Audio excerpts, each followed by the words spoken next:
Gold investment வரும்போது physical gold வாங்குறதா இல்ல டிஜிட்டலா கோல்டு ETF வாங்குறதா டவுட் தான் எல்லாருக்குமே இருக்கு. இந்த வீடியோ ஃபுல்லா பாருங்க, அதுக்கான கிளாரிபிகேஷன் கிடைக்கும். இனிமே அந்த டவுட் உங்களுக்கு வரவே வராது.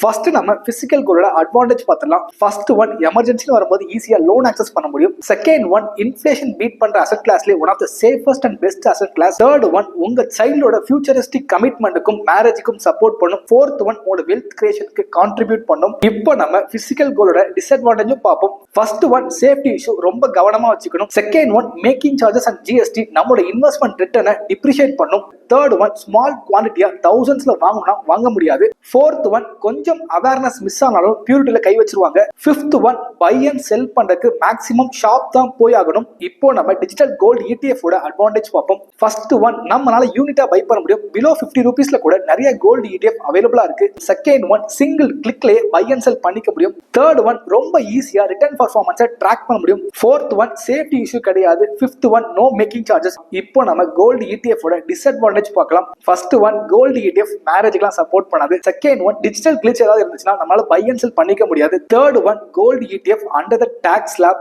STCG LTCG ரெண்டு ஸ்லாப் இருக்கு. இப்போ நம்ம which one is betterன்னு பார்ப்போம். ஒரு சில பர்சனுக்கு கோல்டு ஆர்னமெண்டா வச்சிருக்கதான் பிடிக்கும். சோ அந்த மாதிரி பர்சன் கோல்டு ஆர்னமெண்டா போகும்போது மேக்கிங் சார்ஜஸ் கம்மியா இருக்க கோல்ட பை பண்ணி வைக்கிறது தான் குட்டா இருக்கும். அது கூட ஃபுல் கோல்டு இன்வெஸ்ட் பண்ணி பிசிக்கலா வச்சுக்கிறது கொஞ்சம் ரிஸ்கி தான். மேக்ஸிமம் 50-50 ரேஞ்சில் வைக்கிறது குட். பிசிக்கல் கோல்டு வேணும், பட் கோல்டு ஆர்னமெண்ட் நீடில் போது காயின் அல்லது பாரா 50% வச்சுக்கோங்க. அது கூட 50% ETF இருக்கிறதும் குட். பட் ETF இருக்கிறது நம்மளால பை அண்ட் செல் உடனே பண்ணிக்க முடியும். அது கூட பிசிக்கல் கோல்டா இருக்கும்போது ஈஸியா கொலாட்டரல் பண்ணிக்க முடியும். கொலாட்டரல் மீன்ஸ் லோன் எடுத்துக்க முடியும். ஸோ ரெண்டு டைப்லயுமே கோல்டு ஹேண்டில் பண்றதா ஸ்மார்ட் ஐடியா. எய்தர் ஒன்ல மட்டும் ஹோல்ட் பண்ணும்போது நம்மளோட எட்ஜ் ரொம்ப கம்மியா இருக்கு. இதெல்லாம் உங்களுக்கு தெரியப்படுத்தணும். இந்த மாதிரி நிறைய இன்ஃபர்மேஷன் ரெகுலர் தெரிஞ்சுக்க இந்த பேஜை மறக்காம ஃபாலோ பண்ணிச்சுக்கோங்க. எப்பயும் சொல்லும் போது இன்வெஸ்ட்மெண்ட் ரொம்ப ஈஸி நண்பா.